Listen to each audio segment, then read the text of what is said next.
আসসালামু আলাইকুম। আজকে আপনাদের সাথে শেয়ার করব নোয়াখালীর ঐতিহ্যবাহী কলাজা পিঠা। একটা বোলে নিয়ে নিয়েছি 2 কাপ চালের আটা, নিয়ে নিয়েছি স্বাদ মতো লবণ, সাথে নিয়ে নিয়েছি রুম টেম্পারেচারে নর্মাল পানি। একটু একটু করে পানি দিয়ে আটাটা ভালোভাবে গুলে নেব। একসাথে বেশি পানি দেওয়া যাবে না, কেননা আমি আটাটা এখনই একদম পাতলা করব না। আটাটা আমি একটু শক্ত করে গুলে নেব। আমার 2 কাপ চালের আটার জন্য লেগেছে 2 কাপ পানি। দেখেন আমি আটাটা একদম পাতলা করিনি। এভাবে চামচ দিয়ে আটাটা সরালে বোলের নিচে দেখা যাচ্ছে। এ পর্যায়ে দিয়ে দেবো আমি ফুটন্ত গরম পানি। পানি দিয়ে একদম সাথে সাথে ভালোভাবে মিশিয়ে নিতে হবে, না হলে দলা পেকে যাবে। গরম পানি দেওয়া শেষ হলে আমি বাকি আটাটুকু কুসুম গরম পানি দিয়ে পাতলা করে গুলে নেব। দেখেন আমি এরকম পাতলা করে গুলে নিয়েছি। বেশি পাতলাও না, বেশি গাঢ়ও না। আটা গুলানো শেষ হয়ে গেলে নিয়ে নেব 2টো রুম টেম্পারেচারের নর্মাল ডিম। ডিমগুলো ফ্রিজে থাকলে আপনারা ফ্রিজ থেকে আধা ঘন্টা আগে নামিয়ে রাখবেন। আমি 2টো ডিম দিয়েছি, আপনারা চাইলে একটা ডিম দিতে পারেন। একটা ডিম দিয়েও পিঠা সুন্দর হয়। আমার কাছে বেশি ছিল তাই আমি 2টো দিয়ে নিয়েছি।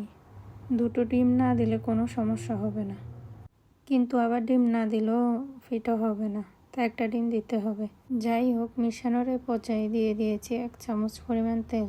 তেল না দিলেও হবে। আমার কাছে যে মাটির খোলাটি আছে সেটি প্রায় 2-2.5 বছর পুরনো এবং খোলাতে একটু ফাটাও আছে, সেই জন্য আমি আটাতে একটু তেল দিয়ে নিয়েছি। দেখতে পাচ্ছেন আমি চুলাতে মাটির খোলাটি বসিয়ে নিয়েছি এবং একটা টিস্যুতে সামান্য পরিমাণ তেল নিয়ে পুরো খোলায় ভালোভাবে লাগিয়ে নিচ্ছি। যেহেতু মাটির খোলাটি ফাটা, তেল দিয়ে নিলে পিঠা সহজে খোলা থেকে উঠে আসবে। দেখতে পাচ্ছেন যখনই খোলাটা একেবারে ভালোভাবে গরম হয়ে গিয়েছে তখনই দিয়ে দিয়েছি 1 কাপ আটা। আটা দেওয়ার সাথে সাথে এভাবে ভালোভাবে ঘুরিয়ে ঘুরিয়ে পুরো খোলায় মেলে দিতে হবে। আটা দিতে দিতে দেখবেন যে পিঠা চারপাশে হয়ে এসেছে, কিন্তু পিঠা চারপাশে হলেও পিঠার মধ্যখানে কাঁচা থেকে যায়, পিঠার মধ্যখানে হয় না। তাই একটা ঢাকনা দিয়ে রেখে দিতে হবে প্রায় 40 সেকেন্ড বা 1 মিনিটের জন্য। 1 মিনিট পরে ঢাকনাটা সরিয়ে নিয়েছি। দেখেন আমার পিঠা হয়ে গিয়েছে। এভাবে একটা খুন্তি দিয়ে পিঠাটা উঠিয়ে নেব। দেখেন মাশাআল্লাহ আমার পিঠাটা কিভাবে খোলা থেকে উঠে আসছে। বিপরীত সাইডে আগুন ঠিক মতো না লাগার কারণে ওই সাইডে পিঠা খোলার সাথে লেগে আছে। তো আমি খোলাটা এভাবে একটা নসনির সাহায্যে ঘুরিয়ে নিয়েছি।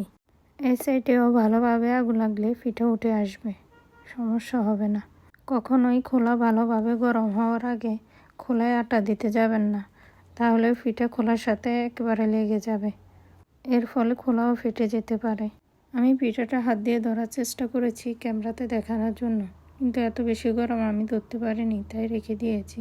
দেখেন আমি আপনাদেরকে আরও একটি পিঠা বানিয়ে দেখাচ্ছি। আমি আগের মতোই একইভাবে পিঠাটা মেলে দিচ্ছি, দিয়ে ঢেকে দিচ্ছি আবারও প্রায় 1 মিনিটের জন্য। এই পিঠাটা হতে হতে আমি আপনাদেরকে আগে খোলা থেকে নামিয়ে রাখা পিঠাটা দেখাই।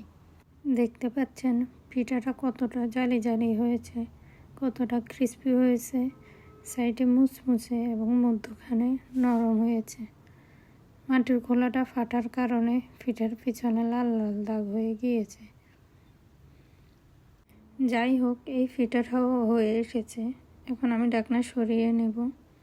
যেহেতু আমি আগের পিঠা ওঠানোর সময় দেখেছি ওই সাইডে আগুন ভালোভাবে লাগে নাই, তাই আমি আগে থেকে খোলাটা ঘুরিয়ে নিচ্ছি যেন আমি পিঠাটা সহজভাবে খোলা থেকে উঠাতে পারি।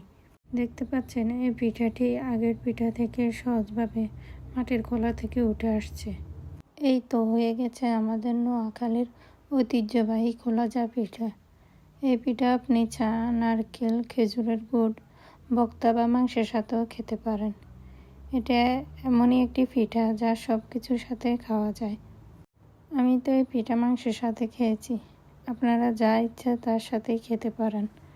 যাই হোক, সবাই ভালো থাকবেন, আমার চ্যানেলটি সাবস্ক্রাইব করে দিবেন,